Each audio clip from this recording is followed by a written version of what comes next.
नमस्कार and welcome back to the geopolitics UPSC. सूर्य हमारे सोलर सिस्टम का एक ऐसा स्टार, एक ऐसा तारा जो पृथ्वी के सबसे नजदीक है और हमारे सोलर सिस्टम का सबसे बड़ा ऑब्जेक्ट है। यानी सन से नजदीक और बड़ा हमारे पृथ्वी के आसपास और कोई तारा नहीं है। सूर्य की एज बताई जाती है कि यह लगभग 4.5 बिलियन वर्ष पुराना है। यानी लगभग 4.5 बिलियन साल पहले सूर्य की उत्पत्ति हुई थी। सूर्य से हमारी पृथ्वी की दूरी लगभग 150 मिलियन किलोमीटर है और यह हमारे पूरे सोलर सिस्टम का एकमात्र एनर्जी का सोर्स है और सूर्य की वजह से ही इस पूरी पृथ्वी पर जीवन संभव हो सका है। तो यदि आप सूर्य को इस पूरे सोलर सिस्टम से निकाल दें तो यहाँ पे जीवन संभव ही नहीं होगा। पूरा सोलर सिस्टम ही ठीक से काम नहीं कर पाएगा। तो जब सूर्य हमें जीवन देता है, सूर्य से ही इस पृथ्वी पर जीवन पॉसिबल है। तो ऐसी स्थिति में सूर्य का अध्ययन करना, सूर्य के बारे में अधिक जानकारी हासिल करना, ये हमारे लिए जरूरी हो जाता है। और इसी को लेकर के आप सबको पता चल ही गया होगा कि इसरो द्वारा भारत का पहला सन की स्टडी करने वाला प्रोब आदित्य L1 को लॉन्च कर दिया गया है। तो हम इस वीडियो में इसी टॉपिक पर चर्चा करेंगे कि यह आदित्य L1 प्रोब है क्या, यह किस तरीके से काम करेगा, यह सन को किस तरीके से स्टडी करेगा, क्या क्या जानकारियां जुटाएगा और साथ ही साथ यह भारत को स्पेस को एक्सप्लोर करने के मामले में कितना आगे लेकर जाएगा। इन्हीं मुख्य बिंदुओं पर हम इस वीडियो में चर्चा करेंगे। लेकिन आगे बढ़ने से पहले आप सभी के लिए एक प्रश्न है और प्रश्न यह है कि सन की एनर्जी का सोर्स क्या है, यानी सूर्य की एनर्जी का सोर्स क्या है। ऑप्शन ए है burning of hydrogen, option B fission reactions involving hydrogen, या option C fusion reaction involving hydrogen, या option D some other sources. तो आपको बताना है कि इस प्रश्न के लिए कौन सा ऑप्शन सही है। आप अपने उत्तर को कमेंट बॉक्स में देने का प्रयास कीजिएगा। इस प्रश्न का उत्तर मैं वीडियो के अंत में दूंगा। ऑलराइट, तो 2 सितंबर 2023 को इसरो द्वारा आदित्य L1 सैटेलाइट को PSLV रॉकेट के जरिए पृथ्वी की कक्षा में स्थापित कर दिया गया है और इसरो इस पूरे सैटेलाइट को लैग्रांज पॉइंट L1 पर ले जाना चाहती है। और वो इसको किस तरीके से लेकर जाएगी, तो यहाँ पर आप स्क्रीन में देखिए, लैग्रांज पॉइंट L1 पृथ्वी से लगभग 1.5 मिलियन किलोमीटर यानी 15 लाख किलोमीटर की दूरी पर स्थित है। और इस सैटेलाइट को लैग्रांज पॉइंट पे स्थापित करने के लिए इसरो स्लिंगशॉट मेथड का यूज करेगा, जैसे प्रीवियस मिशन में किया गया था चंद्रयान 3 के समय। यानी जो पहली ये सैटेलाइट है वो अर्थ को ऑर्बिट करेगा। यहाँ पे आप स्क्रीन पे देख सकते हैं, यह अर्थ को 4 बार ऑर्बिट करेगा। उसके बाद इसको स्लिंगशॉट मेथड से इस सैटेलाइट के बूस्टर्स को ऑन करके इसको लैग्रांज पॉइंट के रास्ते पर डाल दिया जाएगा। और इस पूरे प्रोसेस में यानी लैग्रांज पॉइंट 1 पे स्थापित होने में इसको लगभग 125 डेज यानी 125 दिन का समय लगेगा। तो अब प्रश्न यह है कि इसरो आदित्य L1 सैटेलाइट को लैग्रांज पॉइंट 1 पर ही स्थापित करने क्यों जा रहा है। तो यहाँ पर आप फिगर में देखिए, यह पॉइंट ठीक पृथ्वी और सूर्य के बीच में स्थित है।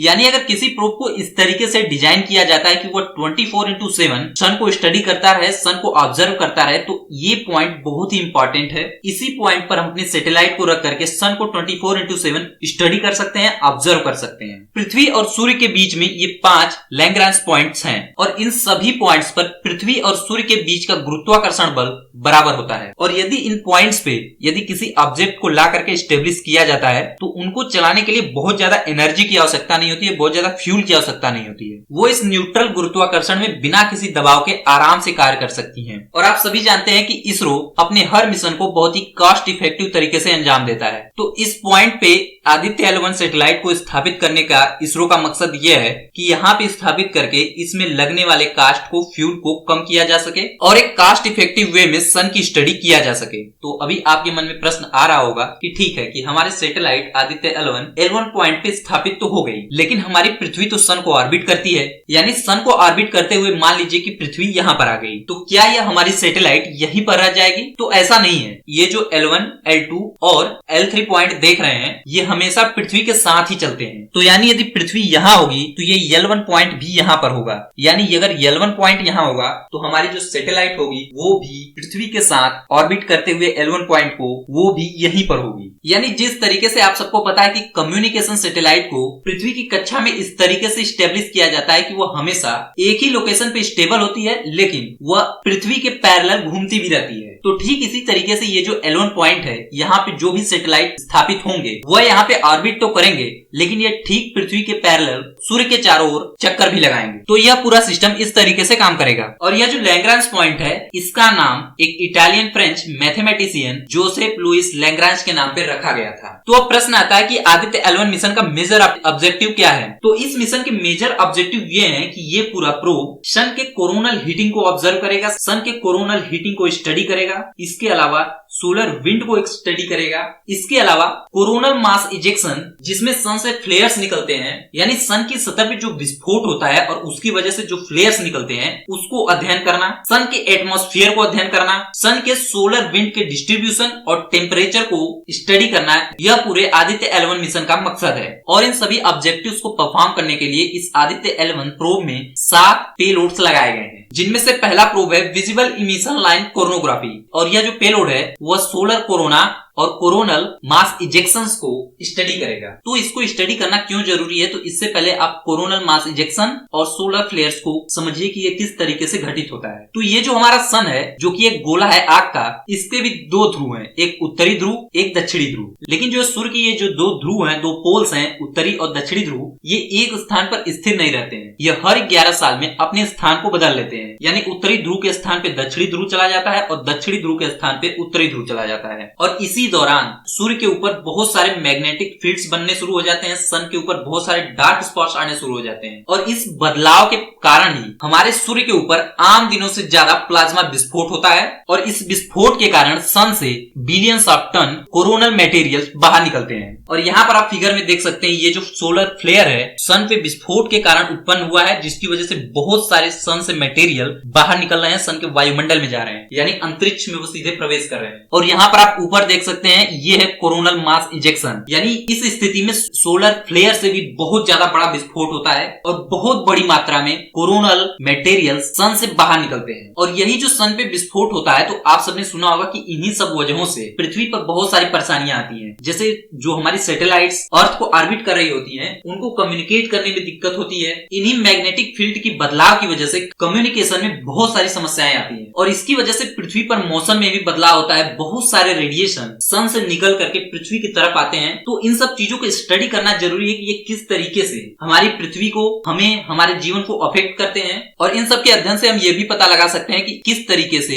इन सब चीजों से बचा जा सकता है। तो आदित्य L1 सैटेलाइट में दूसरा पेलोड है सोलर अल्ट्रावायलेट इमेजिंग टेलीस्कोप, यानी इस पेलोड का काम है कि सन से निकलने वाले रेडिएशन का अध्ययन करना। और खास बात यह है कि जब ये पूरी सैटेलाइट काम करना स्टार्ट कर देगी, तो हर मिनट पृथ्वी पर सन की एक फोटो, एक इमेज भेजेगी। और इस सैटेलाइट में तीसरी और चौथी जो पेलोड है वो है Aditya solar wind particle experiment, यानी एस्पेक्स, और दूसरा है plasma analyser package for Aditya. और ये जो दोनों पेलोड्स हैं वो अध्ययन करेंगे सोलर विंड्स का, और सन से जो एनर्जेटिक आयंस निकलते हैं वह किस तरीके से बिहेव करते हैं, उनके बारे में ये पेलोड्स अध्ययन करेंगे। और इस सैटेलाइट में एक मैग्नेटोमीटर पेलोड भी लगाया गया है, जो L1 पॉइंट पे इंटरप्लानेटरी मैग्नेटिक फील्ड का भी अध्ययन करेगा, यानी उस L1 पॉइंट पे सूर्य की वजह से किस तरीके का मैग्नेटिक फील्ड बन रहा है, उसका अध्ययन आदित्य L1 सैटेलाइट में लगे हुए ये पेलोड करेंगे। और खास बात यह है कि ये जो आदित्य L1 सैटेलाइट बनाया गया है, इसमें जितने भी पेलोड्स लगाए गए हैं ये सभी इंडिजिनियसली भारत में ही डेवलप किए गए हैं। इसका पूरी तरीके से निर्माण भारत में ही हुआ है, और इसको बनाने में लगभग 16 साल का समय लगा है। तो ये थी कुछ जानकारी हमारे आदित्य L1 सैटेलाइट के बारे में। तो अब प्रश्न आता है कि क्या आदित्य L1 सैटेलाइट पहली सैटेलाइट होगी जो L1 पॉइंट यानी लैग्रांज पॉइंट 1 पे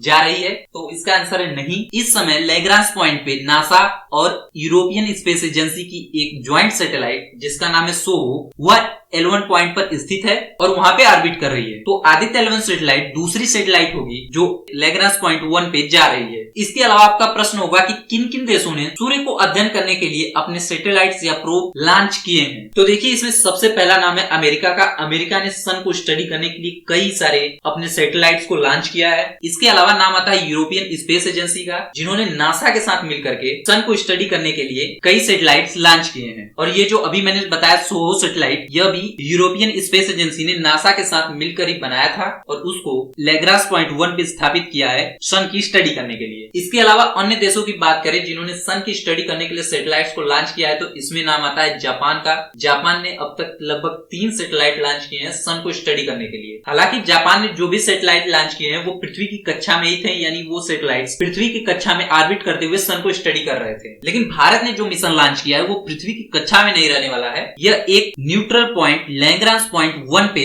स्थापित किया जाएगा। तो इसरो ने पृथ्वी की कक्षा से बाहर निकल करके सन को स्टडी करने का ये प्लान बनाया है। इसके अलावा चीन ने भी एक सैटेलाइट को 2022 में लॉन्च किया था जो सन की स्टडी करने के लिए बनाया गया है, और इसमें चीन सोलर फ्लेयर्स, कोरोनल मास इजेक्शंस और सन की मैग्नेटिक फील्ड को स्टडी करने के लिए पेलोड्स लगाए हुए हैं। तो ये कुछ देश हैं जिन्होंने सन की स्टडी करने के लिए अलग अलग तरीके से अपने मिशन को भेजा है। हालांकि इनमें से ज्यादातर मिशन पृथ्वी की कक्षा में रहते हुए ही सन को स्टडी कर रहे हैं। केवल नासा, यूरोपियन स्पेस एजेंसी और इसरो की जो सैटेलाइट्स हैं, जो प्रोब है सन को स्टडी करने के लिए, वो ही पृथ्वी की कक्षा से बाहर निकल करके सन को स्टडी कर रहे हैं। तो इसरो ने लगातार पिछले 2 महीने में 2 बैक टू बैक बड़े मिशन को अंजाम दिया है। पहला मिशन पिछले महीने में 23 अगस्त को अंजाम दिया गया था, जब पहली बार मून के साउथ पोल पे इसरो ने अपने लैंडर और रोवर को उतारा था। इसके बाद 10 ही दिन बाद इस महीने में यानी सितंबर में आदित्य L1 सैटेलाइट को लॉन्च किया गया है जो सन की स्टडी करने के लिए बनाया गया है। इसके अलावा इसरो यहीं पर नहीं रुकने वाला है,